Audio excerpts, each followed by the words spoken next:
بسم الله الرحمن الرحيم. السلام عليكم ورحمة الله وبركاته. الحمد لله وبه نستعين.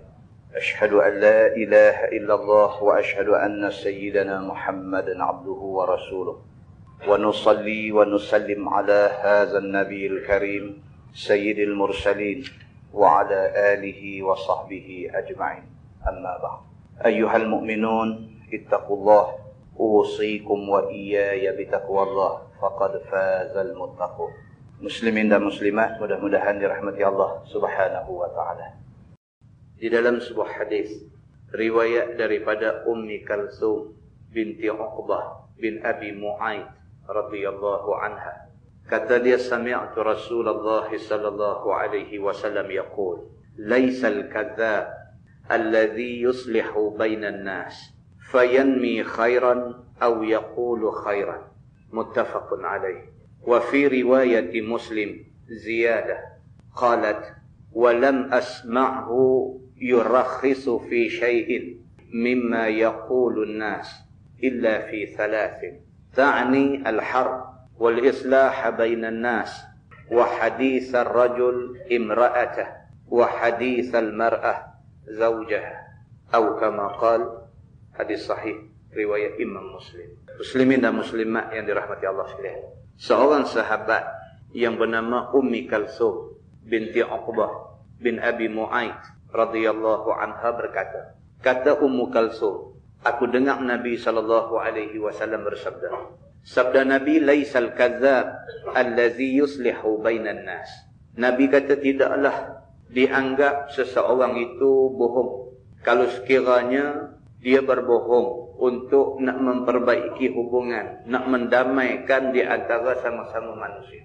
Kita ambil hadis ni kerana kuliah kita yang lepas ada orang tanya kes Nabi Ibrahim alaihissalam yang berbohong. Dia kata tokong besar yang pecahkan tokong-tokong kecil.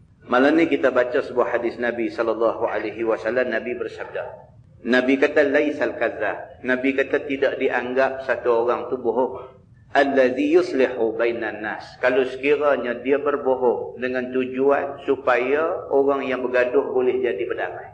Fayanmi khairan aw yaqulu khairan, dia bertujuan nak menyuburkan kebaikan, nak suburkan kebaikan. Wa yaqulu khairan, dan dia bertujuan nak bercakap benda-benda yang mengandungi kebaikan. Kalau itu tujuan dia, tak dianggap dia bohong. Hadis itu muttafaqun alaih. Sepakat ulama mengatakan itu hadis sahih. Dan di dalam satu hadis riwayat Imam Muslim ada tambah sikit lagi.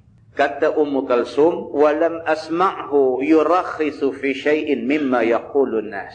Ummu Kalsum kata, aku tidak pernah dengar Nabi kata seseorang itu dibenarkan berbohong di dalam cakap-cakap dia kepada sesama manusia, illa fi thalathin, melainkan dalam 3 keadaan. Nabi tak pernah bagi kebenaran kita berbohong. Nabi tak pernah kata boleh cakap bohong. Begitu maksud dia. Kecuali dalam 3 keadaan. Dalam 3 keadaan ini boleh cakap bohong. Yang pertama, dia kata ta'nil harb, bohong ketika jadi perang. Contoh, jadi perang kita orang Islam lawan dengan musuh Islam. Kita sebarkan satu cerita supaya cerita tu sampai dekat musuh noh. Bilangan kita ni cuma 5,000. Kita sebarkan cerita, kata kita ni ada 50,000 orang. Kita ada 5,000 saja, tapi kita sebarkan cerita dengan tujuan cerita tu sampai dekat musuh bahawa orang Islam ada 50,000 orang. Bohonglah. 5,000 sebenarnya kita tahu kata 5,000, tapi kita sebarkan cerita kata kita ada 50,000. Nabi sallallahu alaihi wasallam kata al-harbu khida'. Nabi kata peperangan itu penuh dengan trik dan tipu muslihat. Itu dibenarkan. Kita sebarkan cerita tu dengan tujuan supaya musuh takut dengan kita, orang Islam. Ataupun kita sebarkan cerita, kata kita nak serang musuh esok. Cerita tu sampai dah dekat musuh, kata Islam nak serang mereka esok. Tiba-tiba kita serang malam ni. Bohong. Tapi tujuan kita sebar cerita bohong itu, tujuan baik. Supaya musuh dalam keadaan tak bersedia. Mereka duk cadang nak terima serangan esok, tiba-tiba kita serang malam ni. Mudah-mudahan kerana tak bersedia tu, memberi lebih peratus kepada kita untuk menang. Maka dalam kes yang macam ni, Nabi SAW kata boleh bohong. Yang kedua, wal islaha bainan nas. Kita boleh berbohong dalam keadaan kita nak memperbaiki, dalam keadaan kita nak mendamaikan sesama manusia. Macam yang kita sebut dalam kuliah lepas. Ada dua orang bermusuh, bergaduh, berkelahi, duk lawan fitnah hang aku dan sebagainya. Kita jadi orang ketiga. Kita nak pergi tolong selesailah pergaduhan mereka ni. Kita jumpa kawan hak mula ni, kita kata awak lah yang hang duk marah ke dia. Dia sendiri tak pernah kata apa kan. Hang pun kawan aku, dia pun kawan aku. Aku tiap-tiap kali jumpa dia, dia tak pernah kata tak elok kan. Tapi hang duk kata kat dia macam-macam. Pasal apa hang duk buat macam ni? Hang pergi duk kata dekat satu orang yang tak kata apa kan. Kita pergi kata lagu tu. Walhal sebenarnya kawan tu pun kata sama beras macam kau ni aja. Tapi kita bertujuan supaya tak bergaduh sama-sama orang Islam ni. Kita sebagai pihak ketiga, kita pergi bohong macam tu. Kita pergi pula ke kawan tu, kata macam tu juga. Kata apalah hang ni duk marah dia tak habis-habis. Hang tu kemarin aku sekerat hari duk bersembang dengan dia. Dia tak kata pun benda yang tak elok kan. Mudah-mudahan dengan bohong kita tu, dua-dua mereka ni jadi baik. Nabi kata macam ni punya bohong dibenarkan oleh agama. Dan yang ketiga, wa hadisar rajuli imra'atah wa hadisal mar'ati zawjah. Dan yang ketiganya kita berbohong dengan membawa perkataan daripada suami kepada isteri dia. Dan membawa perkataan isteri kepada suami dia. Kita jadi orang tengah, kita habaq dekat lelaki ni. Kata hampa ni dah berpisah. Bukan bercerai, berpisah. Bini lari balik rumah mak dia, hang duduk di rumah seorang hang. Kemarin bini hang dengan pak mentua hang main jumpa aku. Bini hang ni berasa sangat bersalah dekat hang ni. Cuma dia minta hang kalau sekiranya boleh berlembut. Tak usah duk kasar sangat dengan dia dan sebagainya. Bila-bila masa dia boleh balik ke hang.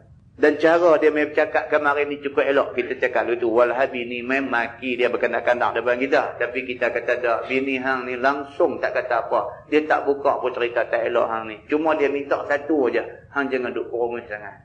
Yang tu saja. Dan aku nampak hampa dua ni memang boleh jadi elok balik. Syarat, mau ada tolak ansur seorang sikit. Kita pergi jadi pihak ketiga yang sejukkan keadaan panas. Ini dibenarkan oleh agama. Dan hadis itu hadis sahih, riwayat Imam Muslim. Muslimin dan muslimat yang dirahmati Allah sekalian. Daripada hadis itu dapat kita buat kesimpulan bahawa Islam adalah satu agama yang mengutamakan kesejahteraan. Islam tak suka kepada suasana gaduh-gaduh. Pada suasana bertengkar, berkelahi, bermusuh-musuh. Islam adalah satu agama yang meletakkan kesejahteraan sebagai matlamat kepada agama itu. Jadi mudah-mudahan kita terima Islam ini, terima Islam dalam keadaan yang cantik. Islam yang nak masyarakat jadi cantik. Di dalam sebuah hadis lain riwayat daripada Aisyah radhiyallahu anha.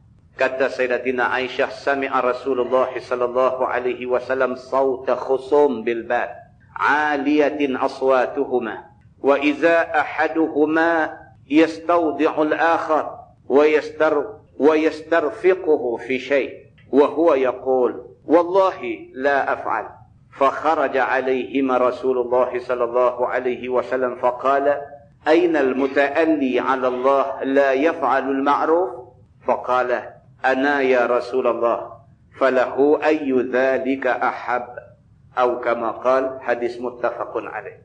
Seorang isteri Nabi, nama dia Sayyidatina Aisyah radhiyallahu anha. Dia meriwayatkan hadis ini. Kata Sayyidatina Aisyah, dia telah dengar Nabi sallallahu alaihi wasallam suara orang bertengkar dekat dengan pintu. Nabi duduk dalam rumah. Nabi dengar depan pintu rumah dia bunyi suara dua orang duduk bertengkar. Aliyatin aswatuhuma, derah suara dua-dua orang ni.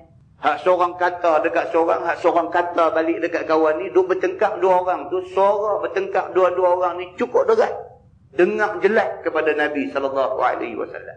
Wa idza ahaduhuma yastawdi'u al-akhar. Ceritanya dua orang ni ialah seorang orang yang bagi hutang, seorang orang yang berhutang dengan dia. Duk bertengkar. Kawan yang bagi hutang ni dia duk marah dekat kawan ni sebab kawan ni hutang tak mau bayar. Kawan yang berhutang ni pula, dia duk marah, duk lawan balik dekat kawan ni. Dia kata, aku bukan tak mau bayar, aku tak ada duit. Dia kata, itu ceritanya. Cerita duk bertengkar depan pintu rumah Nabi sallallahu alaihi wasallam. Kawan ni marah lah. Dia kata, aku bagi hang hutang, hang pakai nak buat sengap lagu tu je. Aku bukan kerja duk cap duit. Dia kata, aku pun nak dapat duit tu guna tulang pak kerat. Aku pun teruk buat kerja nak boleh duit. Aku bagi hang hutang duit aku, hang buat mudah lagu tak mau bayar. Kawan yang berhutang tu pula kata, siapa kata aku tak mau bayar? Bukan aku tak mau bayar, aku tak ada duit nak bayar lagu mana? Itu ceritanya. Dia bertengkar depan pintu rumah Nabi SAW. Jadi kawan yang berhutang ni, dia yastaudhi'ul akhar. Dia minta supaya sebahagian daripada hutang dia tu dihalalkan. Dia kata, aku boleh bayar setengah aja. Dia kata, kalau aku hutang 1,000, aku boleh bayar dekat 500 aja. Lebih daripada tu aku tak ada duit. Dia kata, aku minta, dia kata, wa yastarfiquhu fi syai'. Aku minta belah kesian hang, minta tolonglah. Halal setengah, setengah aku boleh bayar. Bila dia minta macam tu, wa huwa yaqul, kata kawan yang bagi hutang ni, wallahi la af'al, dia kata. Demi Allah, aku tak akan buat lagu yang hang minta ni, dia kata. Hang nak minta aku halal setengah daripada hutang hang ke aku, wallahi, dia kata demi Allah, la af'al, sekali-kali aku tak akan halal hutang yang hang minta halal ni, dia kata. Fa kharaja alaihim Rasulullah sallallahu alaihi wasallam. Nabi pun bila dah dengar, Nabi tahu dah apa maksud. Apa dia cerita ni yang duk bertengkar ni, Nabi faham. Nabi faham dah bertengkar ni punca pasal hutang. Hak seorang bagi hutang, hak seorang berhutang tak boleh nak bayar semua, minta halal setengah nak bayar setengah. Nabi faham cerita tu.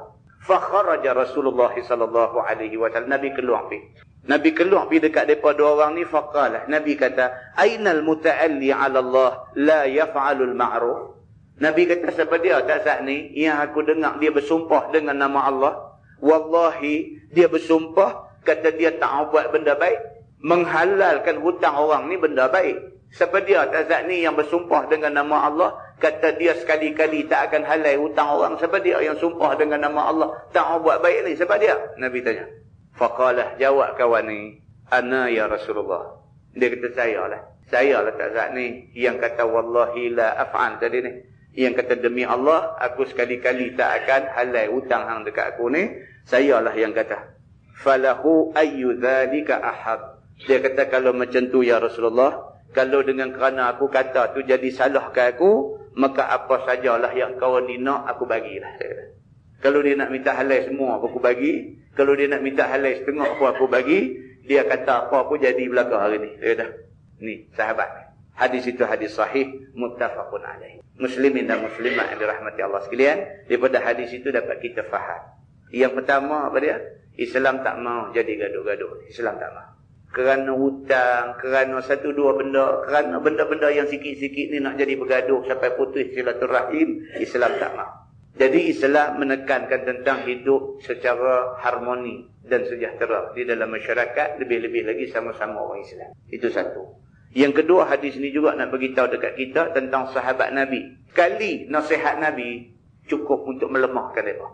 Sekali aja Nabi cuma keluar tanya aja, mana dia, siapa dia ni, ainal muta'alli 'ala Allah, mana dia orang yang bersumpah dengan nama Allah yang dia tak buat baik, mana dia? Nabi tanya banyak tu, sahabat faham dah, kata Nabi marah. Sahabat faham dah lagu dia cakap tadi ni Nabi marah. Terus dia potong bang, dia kata, ya Rasulullah, saya lah yang kata macam tu.